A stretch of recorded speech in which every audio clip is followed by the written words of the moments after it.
Bismillahirrahmanirrahim.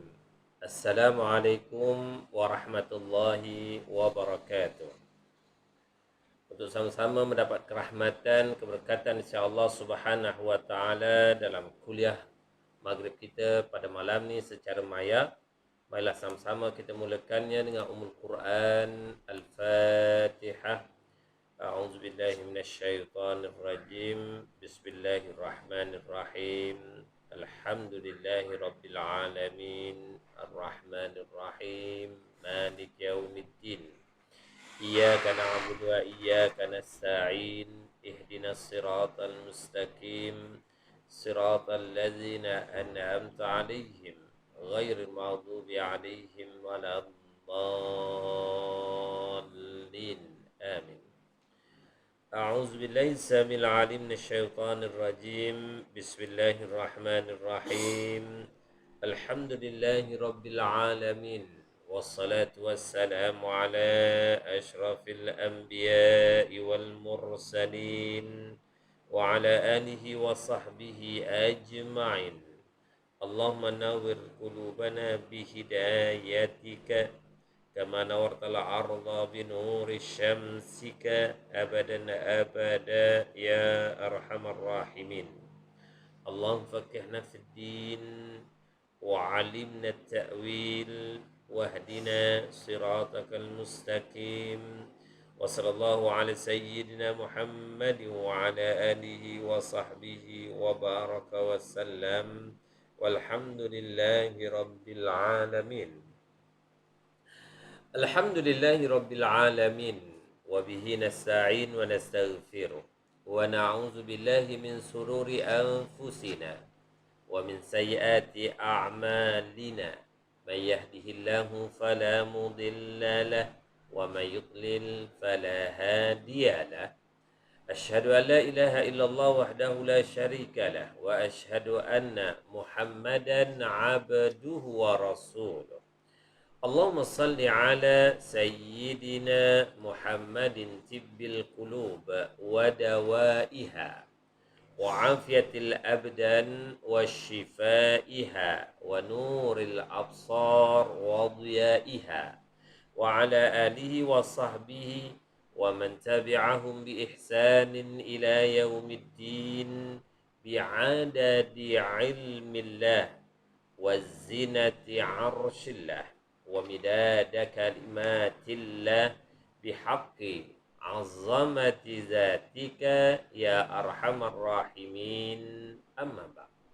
Yang saya hormati Abdi Tuan-Tuan Imam, Tuan-Tuan Bilal, barisan kepimpinan Surah An-Nur, Bandar Putri, seterusnya ahli qaryah, muslimin muslimat, mukmin mukminat yang dirahmati Allah sekalian. Syukur alhamdulillah, dengan izin Allah Subhanahu wa taala kita masih lagi diberi peluang bertemu dalam majlis ilmu secara maya ini dengan ujian yang Allah berikan kepada kita melalui penularan COVID-19 sekali lagi di bumi negeri Selangor. Maka Allah mentakdirkan kita kena melalui peraturan PKPB ini, maka dengan izin Allah masih lagi berpeluang untuk kita meneruskan pengajian kita berdasarkan kepada kitab Permata Ilmu Tauhid dalam membicarakan tajuk yang ke-10 dalam susunan tajuk kitab ini yang berkaitan dengan taklif ibu bapa Rasul sallallahu alaihi wasallam tidak di neraka, ma'rifah, wajib, jaiz dan mumtani'. Sebagaimana kata-kata musannif yang sebelum ini telah pun kita ikuti sebahagiannya. Kata musannif, fa kullu man kallafa syar'an wajaba alaihi ay yu'rifa ma qad wajaba lillahi wal jaiza wal mumtani'a wa misla zali rusulihi fastami'a. Maksudnya, maka tiap-tiap orang yang mukallaf wajiblah atasnya pada syarak untuk mengetahui apa-apa yang wajib bagi Allah Subhanahu wa taala, apa-apa yang jaiz dan apa-apa yang tercegah serta pula yang seumpama ini bagi sekalian rasulnya, maka hendaklah engkau dengarkan. Ya, tuan-tuan dan hadirin Allah yang muslimin muslimat yang dirahmati Allah Subhanahu wa taala. Pada siri yang sebelum ini kita telah membincangkan bagaimana perbahasan di kalangan para ulama tauhid dalam menyatakan hukum taklif. Bagaimana seseorang itu ke atas mereka dipertanggungjawabkan oleh Allah Subhanahu wa taala dengan hukum taklif yang telah pun kita bincangkan. Antara syarat-syarat sebagai seseorang yang ada padanya hukum taklif itu apabila ia telah pun mencapai umur balignya, yang keduanya ia berakal, yang ketiganya apabila sampai kepadanya dakwah risalah tentang kebenaran agama Islam yang dibawa oleh nabi-nabi, rasul-rasul alaihi salatu wassalam, dan yang keempatnya yang dibahaskan dalam kitab ini ialah sempurna panca indera ataupun sempurna anugerah panca indera yang diberikan oleh Allah Subhanahu wa taala kepadanya, yakni memiliki pendengaran, penglihatan dan percakapan. Dan kalaulah mereka mempunyai dua daripada tiga panca indera yang utama ini, maka mereka dihukumkan memiliki tanggungjawab taklif ke atas mereka masing-masing.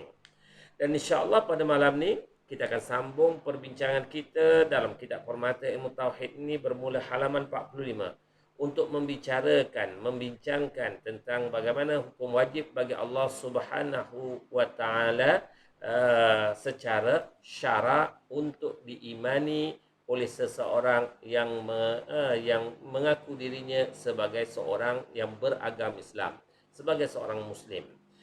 Dia kata musannif, perkataan musannif dengan syara'a menunjukkan bahawasanya makrifat itu wajib dengan syarat. Ya, nak menunjukkan bahawa seseorang yang mengaku beriman kepada Allah Subhanahu wa taala wajib ke atas mereka itu mengimani kewujudan Allah, kebesaran keagungan Allah Subhanahu wa taala melalui syarak, bukan dengan akal semata-mata. Ya, inilah yang dipegang di kalangan ulama-ulama akidah ahli sunnah wal jamaah.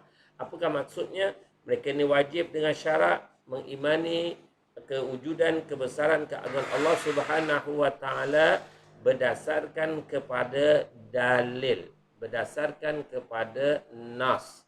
Mengimani nas, mengimani berdasarkan dalil, bukan hanya semata-mata berdasarkan logik akal yang mereka dianugerahkan oleh Allah Subhanahu wa taala.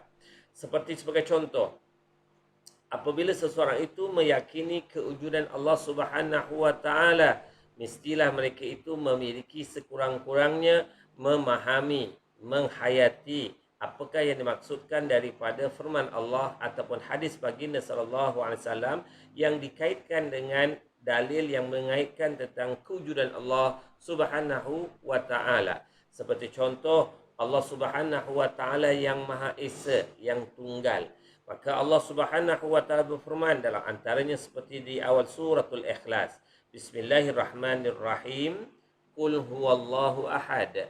Katakanlah ya Muhammad sallallahu alaihi wasallam, Allah Subhanahu wa taala yang Maha Esa.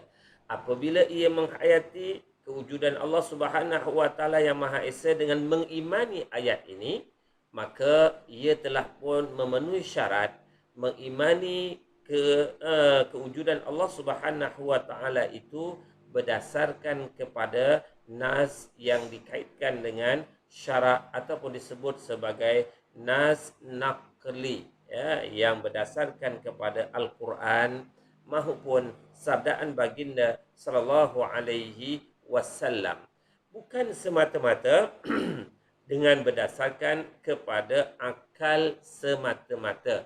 Ya, sebagai contoh, apabila seseorang itu mengakui kewujudan Allah, mengimani Allah, maka dia menyatakan wujudnya Allah Subhanahu wa taala dengan wujudnya alam ini.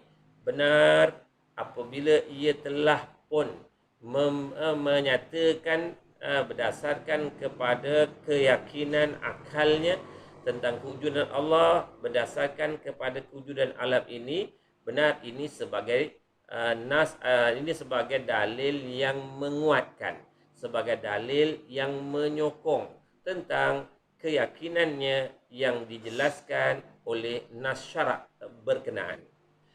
Kata pengarang ini lagi, dan ini adalah mazhab al-Ash'ariyah, ya, mazhab Imam al-Ash'ari, ya, berpegang kepada beriman kepada Allah mesti bersumberkan kepada nas, bersumberkan kepada syarak, ya. Ini yang dipegang oleh ahli sunnah wal jamaah, mazhab Ash'ariyah, ya. Maka menurut Ash'ariyah, dia kata ma'rifatullah itu wajib dengan syarak. Begitu juga sekalian hukum, kerana tidak ada hukum sebelum syarak. Tidak ada hukum asal, yakni tidak ada hukum pokok, dan tidak ada juga hukum cabang. Jadi nak menjelaskan pandangan Asy'ari yang menegaskan bahawa untuk mengimani kebesaran keagungan Allah, kewujudan Allah itu tidak boleh tidak syarat diterima keimanan seseorang. Mestilah ia memiliki keyakinan kepada penjelasan yang dijelaskan oleh Al-Quran tentang keimanan terhadap kewujudan, kebesaran, keagungan Allah Subhanahu wa taala. Kerana inilah yang merupakan dasarnya, tunjangnya, ya, untuk dikira seseorang itu benar-benar telah pun beriman kepada Allah ataupun ditolak keimanan mereka masing-masing. Ya, manakala pandangan kata musannif ini lagi, pendapat orang-orang Mu'tazilah berbeza. Manakala orang-orang Mu'tazilah menyatakan bahawa hukum-hukum itu semuanya tetap dengan akal. Bagi orang Mu'tazilah memadai apabila seseorang itu menggunakan akal yang Allah kurniakan kepada mereka untuk mereka menjelaskan tentang keyakinan mereka terhadap kewujudan Allah, keimanan mereka terhadap kebesaran keagungan Allah, cukup sekadar akal yang ada, ini sedang bagi orang Mu'tazilah telah pun memadai.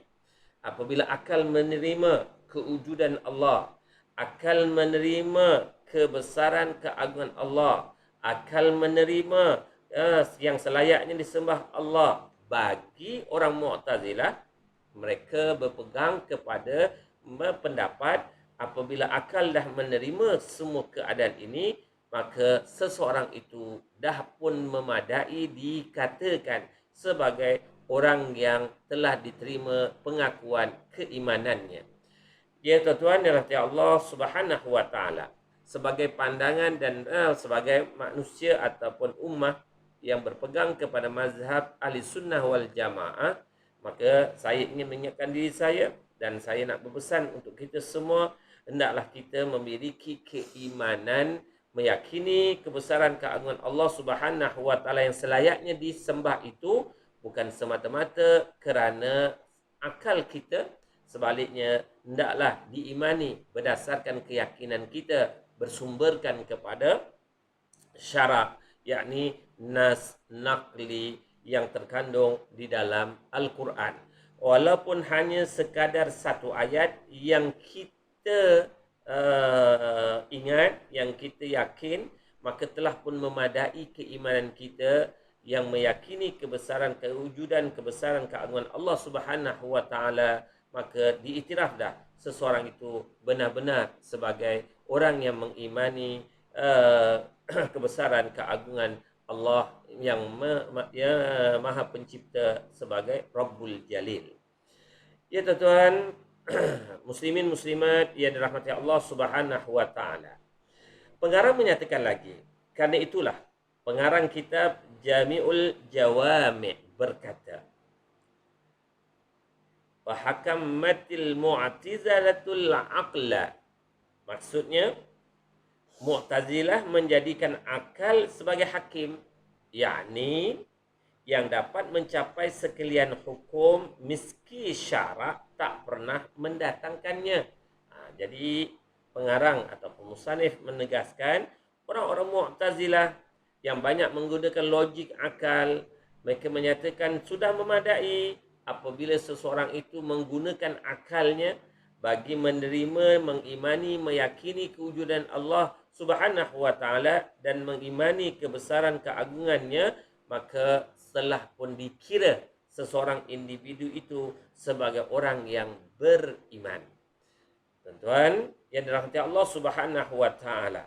Kita teruskan lagi perbahasan ini mengikut apa yang disebutkan lagi oleh pengarang kitab ini.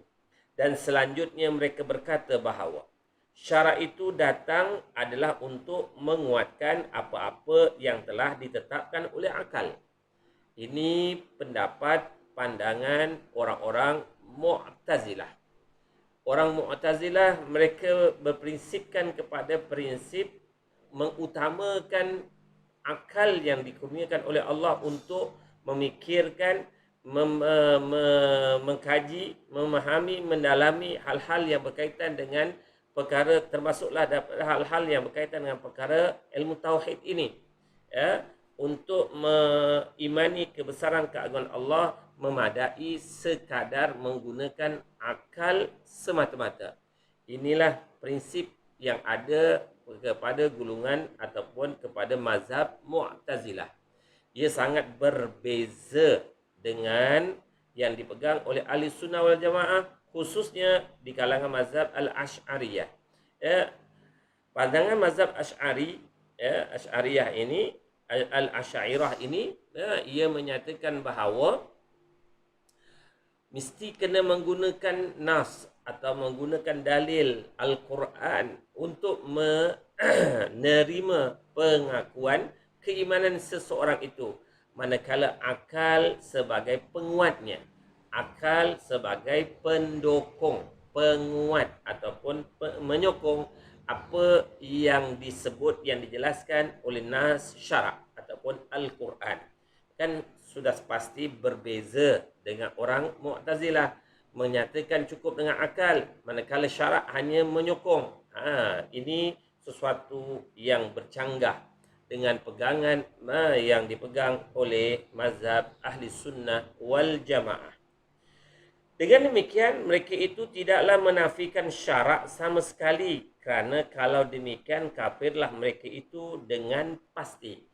Pendapat musannif, jika orang-orang Mu'tazilah mereka mengutamakan akal dan tidak menolak tentang hujah syarak, masih dikira beriman.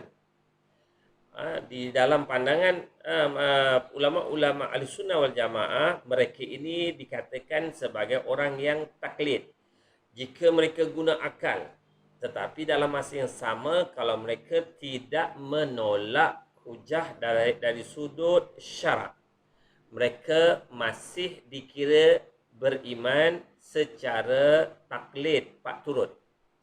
Namun jika golongan ini meletakkan akal yang utama dan menafikan tentang syarak, jelas perkara ini mengikut musannif, pengarang kitab ini menegaskan orang-orang yang seumpama ini tertolak keimanan mereka dan mereka dikategorikan sebagai orang yang ingkar, kufur, dan orang yang tak diterima pengakuan keislaman, keimanan mereka di sisi akidah ahli sunnah wal jamaah. Dan orang Mu'tazilah itu mendasarkan perbicaraan mereka atas tahsin, yakni menganggap benda yang baik atau menganggap benda yang buruk, takbih. Yang kedua-dua itu adalah akli, yakni dapat dijangkau oleh akal. Ini yang dipegang oleh orang-orang Mu'tazilah.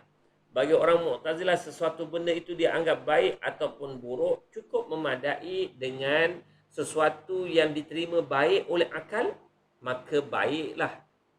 Itu pegangan mereka. Sesuatu yang dikategorikan buruk pada logik akal, maka sesuatu itu dihukum sebagai benda yang buruk. Ini pegangan ahli sunnah, ini pegangan orang-orang Mu'tazilah. Ya, sudah pasti ia berbeza dengan pegangan orang-orang ataupun mazhab ahli sunnah wal jamaah. Bagi ahli sunnah wal jamaah, sesuatu itu dikategorikan baik sebagai baik mesti menepati syarak. Sesuatu itu dikategorikan buruk sebagai buruk kerana juga telah pun dijelaskan oleh syarak. Inilah yang menjadi suatu perkara yang sangat membezakan, sesuatu yang sangat berbeza di antara pegangan ahli sunnah wal jamaah dengan pegangan orang-orang Mu'tazilah. Sekali lagi saya menyatakan, orang-orang Mu'tazilah, akal mereka jika katakan sesuatu itu sebagai baik, maka mereka pegang inilah sesuatu yang dikategorikan baik untuk mereka. Begitulah, jika akal telah pun mengkategorikan sesuatu, meletakkan sesuatu sebagai benda yang buruk, maka mereka akan berpegang perkara tersebut sebagai hukumnya dihukum sebagai perkara yang buruk. Berbeza dengan orang-orang yang berpegang bermazhab ahli sunnah wal jamaah, sesuatu perkara yang baik itu mesti bersandarkan kepada hukum itu, kepada hujah syarak. Apabila Al-Quran maupun hadis meletakkan sesuatu itu sebagai sesuatu yang baik, maka pegangan mereka meletakkan, ataupun pegangan kita akan meletakkan hukum sesuatu itu sebagai benda yang baik.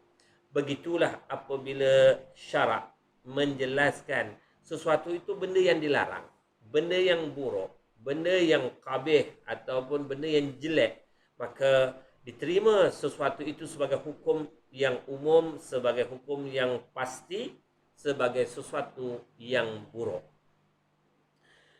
Ya, kata musannif lagi, maka yang baik menurut mereka adalah apa-apa yang dianggap baik oleh akal, dan buruk adalah apa-apa yang dianggap buruk oleh akal.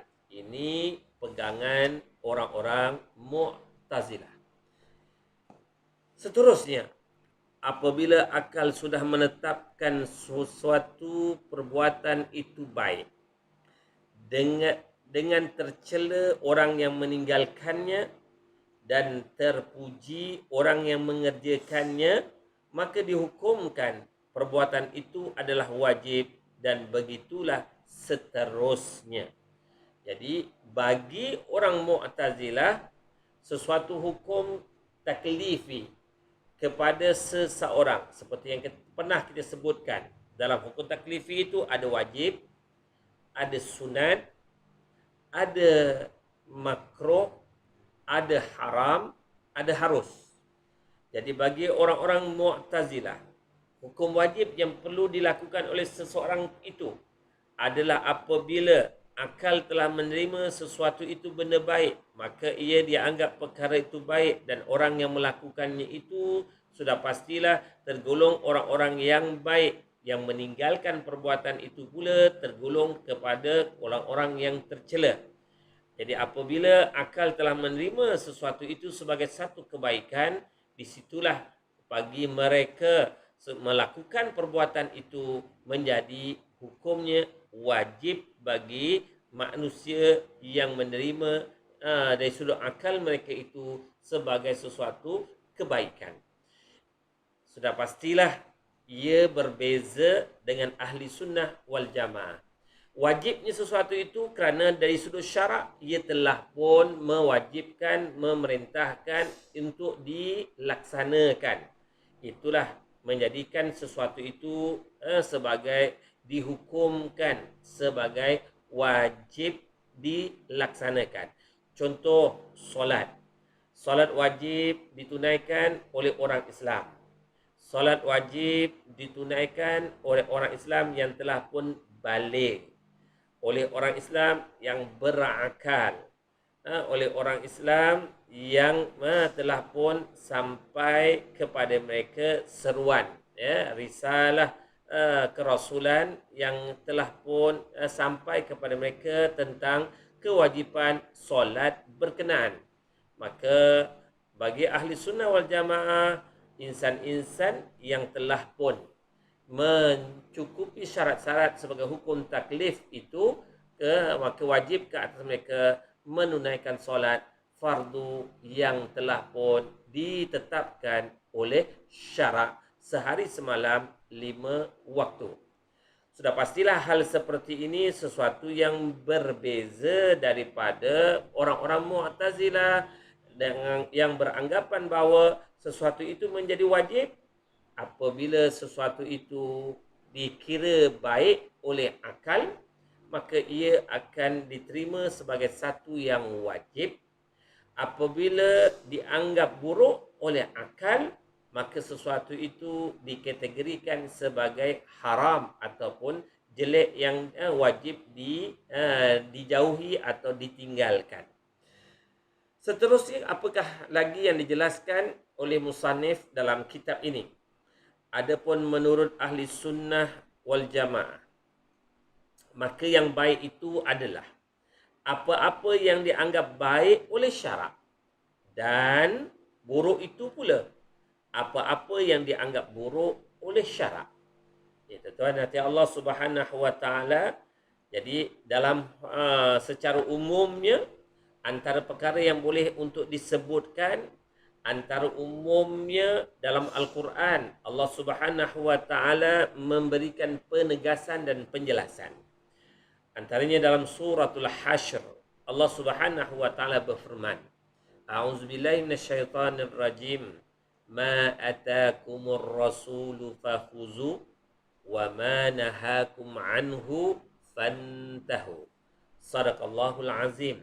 Apa-apa jua perkara yang disampai, yang dibawa, yang diperintahkan oleh baginda sallallahu alaihi wasallam, hendaklah kamu amal, hendaklah kamu ambil, kerjakan perkara yang diperintah, yang disuruh oleh Rasul sallallahu alaihi wasallam.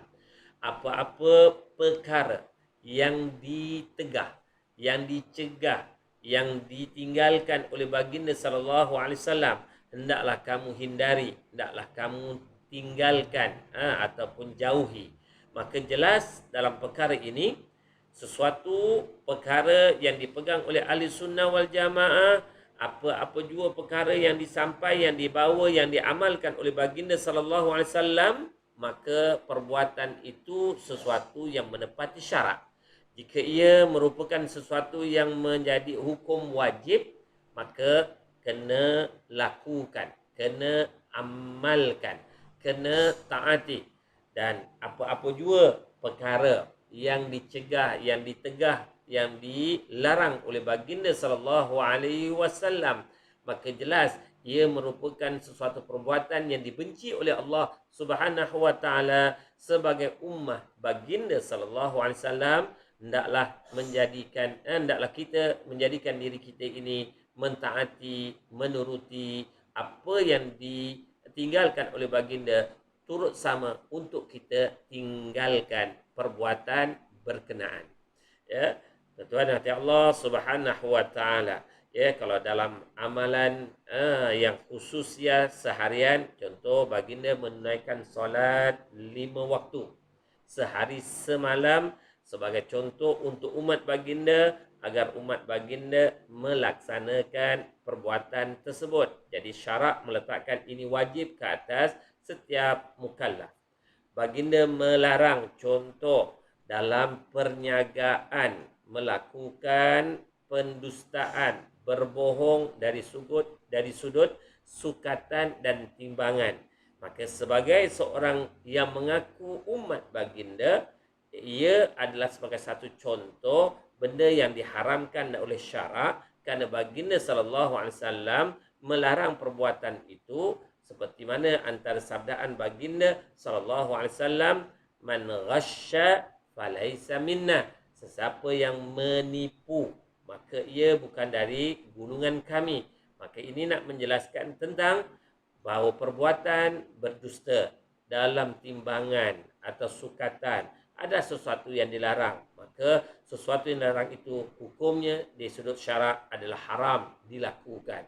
Maknanya kena ditinggalkan perbuatan berkenaan. Itu sebagai contoh, dan boleh kita lihat beberapa contoh-contoh yang lain seperti mana yang kita maklumi untuk menjelaskan apa yang wajib pada syarak, maka wajib ditunaikan. Apa yang diharamkan oleh syarak, maka wajib ditinggalkan. Ya. Seterusnya, sedangkan menurut Maturidiyah, ya, seperti yang kita sedia maklum, dalam mazhab Ahlussunnah wal Jamaah ada terbagi kepada dua aliran yang besar, satu Asy'ariyah dan yang keduanya Maturidiyah, ya. Yang ini dari sudut pegangan akidahnya, mereka adalah merupakan ulama yang telah pun menjelaskan tentang akidah ahli sunnah wal jamaah. Ya, mazhab Maturidiyah pula, kata musannif, sedangkan menurut Maturidiyah bahawa kewajipan makrifat itu adalah dengan akal, yakni bahawa kalau syarak tak pernah mendatangkannya, nescaya akallah yang dapat mencapainya mencapainya seorang diri kerana jelas dan terangnya kewajipan yang seperti itu, bukan kerana didasarkan atas tahsin akli sebagaimana yang dikatakan oleh orang-orang Mu'tazilah. Kena jelas pandangan yang dibawa oleh Maturidiyah.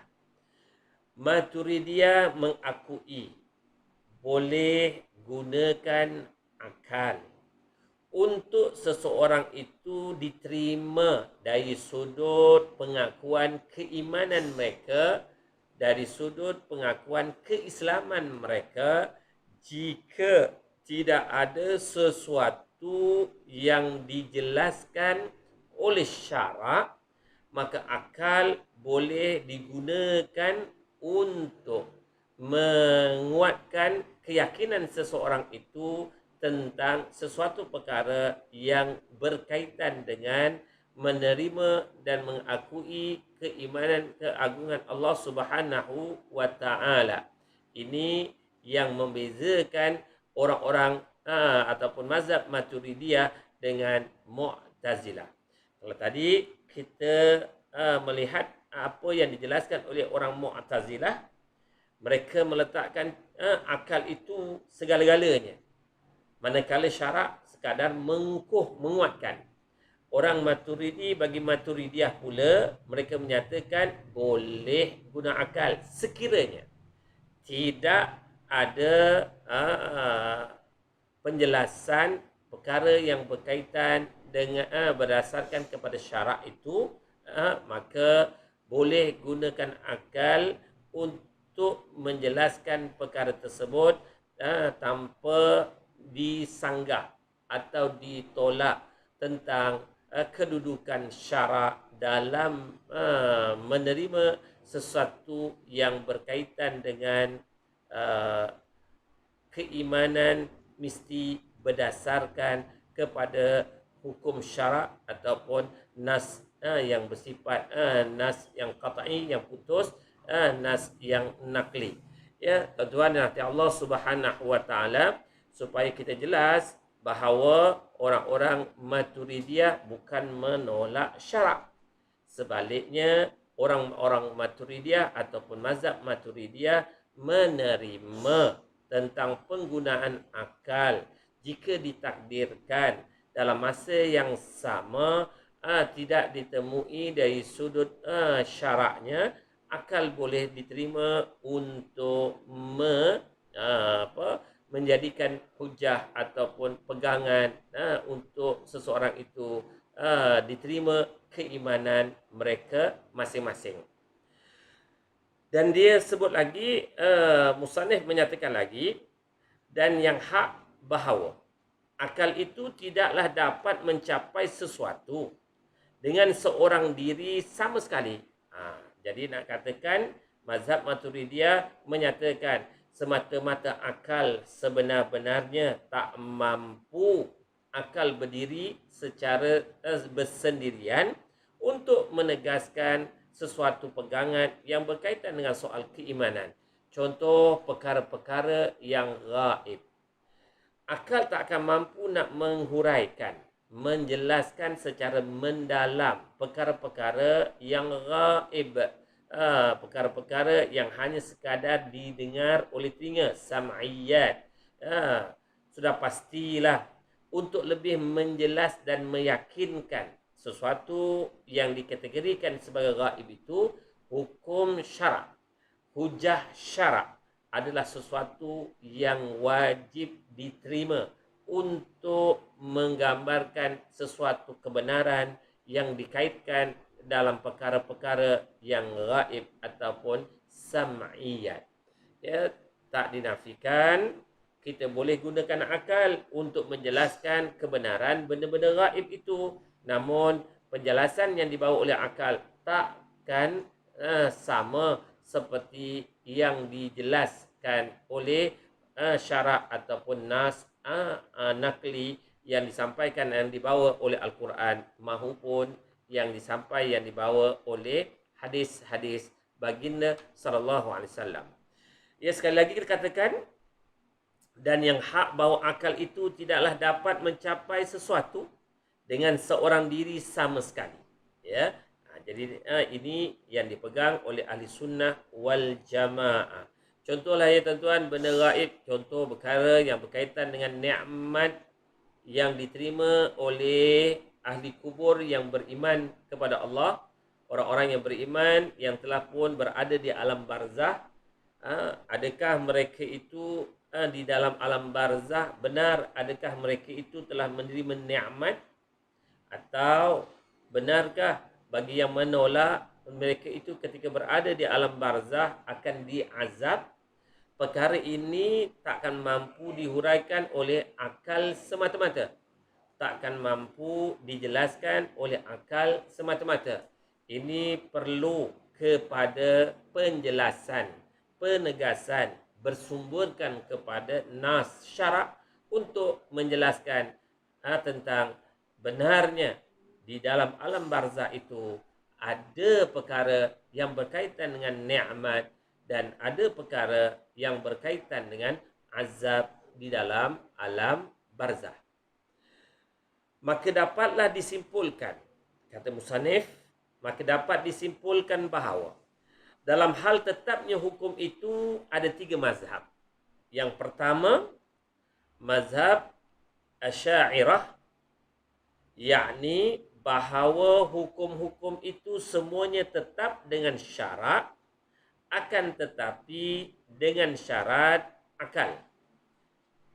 Tuan hati Allah Subhanahu wa taala di kalangan mazhab Asy'ariyah menegaskan sesuatu itu menjadi hukum wajib ataupun menjadi hukum haram berdasarkan sesuatu yang dijelaskan di dalam nas naqli.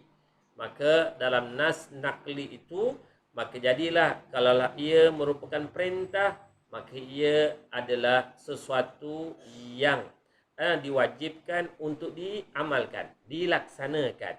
Sekiranya ia merupakan tegahan, maka sesuatu itu adalah sesuatu yang diharamkan. Namun di dalam mazhab Asy'ariyah menegaskan sesuatu yang dihukum, yang diputuskan oleh hukum syarak itu pastinya ia akan diterima, dia menepati akal manusia.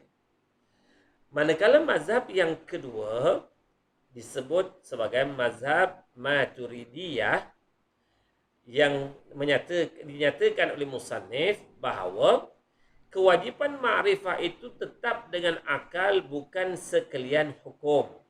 Dalam hal-hal tertentu bagi Maturidiyah, jika tidak ada datang nas syarak, maka akal boleh diterima penjelasan akal untuk menjelaskan sesuatu itu sebagai ketetapan untuk diterima sebagai wajib atau sebaliknya, dan namun begitu bukan merangkumi sekalian atau semua hukum-hukum yang ada. Nak menunjukkan jika dah ada nas syarak, kena diutamakan berdasarkan nas syarak. Jika tidak ada nas syarak yang menjelaskan tentang hal berkaitan, maka akal boleh digunakan untuk menjelaskan sesuatu perkara yang ada itu, sama ada dihukumkan dengan sesuatu hukum yang sebagai satu kewajipan ataupun selarangan, dan begitulah seterusnya. Manakala kumpulan yang ketiga, mazhab yang ketiga yang dijelaskan oleh musannif ialah mazhab Mu'tazilah. Mazhab Mu'tazilah pula, yakni hukum-hukum itu semuanya tetap dengan akal. Bagi orang-orang Mu'tazilah, segala-gala yang ada itu hanya ditetapkan, diterima cukup dengan akal yang menerima sesuatu itu, sama ada seperti yang telah kita jelaskan. Kalau ia dikategorikan oleh akal sebagai benda baik, maka dihukumkan baik sesuatu itu, wajiblah untuk diamal, dibuat. Jika apabila sesuatu itu benda yang buruk, maka ia dihukumkan sebagai benda yang haram, benda yang buruk yang kena ditinggalkan. Inilah yang dipegang, yang menjadi pegangan dan prinsip kepada orang-orang Mu'tazilah. Mudah-mudahan daripada penjelasan yang ada untuk kali ini, kita dapat melihat bahawa ahli sunnah wal jamaah meletakkan sesuatu itu mesti bersumberkan terlebih dahulu kepada hukum syarak, bukannya sesuatu itu menjadi wajib atau haram berdasarkan nas, bukannya semata-mata kepada akal sahaja. Berbeza dengan pandangan orang-orang Mu'tazilah, memadai apabila akal boleh menerima kebaikan, maka ia dianggap baik dan wajib dibuat. Mana apabila sesuatu itu buruk pada akal, maka ia dianggap buruk dan haram untuk diamalkan. Inilah yang menjadi pegangan orang-orang Mu'tazilah. Mudah-mudahan Allah Subhanahu wa taala menetapkan kita semua sebagai orang-orang yang telah pun berpegang kepada akidah Ahlussunnah wal Jamaah sebagai akidah yang diterima, diperakui di sisi Allah dan baginda sallallahu alaihi wasallam, sebagaimana yang dipegang oleh baginda, alaikum bisunnati was sunnati khulafair rasyidin al mahdiyyin min ba'di. Adalah kamu berpegang teguh kepada sunnahku dan sunnah khulafa ar-rasyidin yang mendapat petunjuk di sisi Allah Subhanahu wa taala selepasku. Mudah-mudahan kita semua termasuk di dalam insan yang berpegang teguh kepada pesanan baginda sallallahu alaihi wasallam ini. Aku lihaza wa astaghfirullah li wa lakum wa lisail muslimina wal muslimat innahu wal ghafurur rahim. Allah ja'alna minal ladzina yastami'una al-qawla fayattabi'una ahsana. Allahumma arinal haqqa haqqan warzuqna ittiba'ah wa arinal batila batila warzuqna ijtinabah. Ya muqallibal qulub, tsabbit qulubana ala dinik wa ta'atik. Allahumma inna na'udzubika minal baras wal junun wal jusam wa min sayyi'il asqam. Wa sallallahu ala sayyidina Muhammadin wa ala alihi wa sahbihi wa baraka wa sallam. Walhamdulillahi rabbil alamin. Subhanakallahumma wa bihamdik asyhadu an la ilaha illa anta astaghfiruka wa atubu ilaik. Bismillahirrahmanirrahim. Wal 'asr innal insana lafi khusr illa alladzina amanu wa 'amilus shalihat wa tawassaw bil haqqi wa tawassaw bis sabr. Wabillahi taufiq wal hidayah. Wassalamu alaikum warahmatullahi wabarakatuh.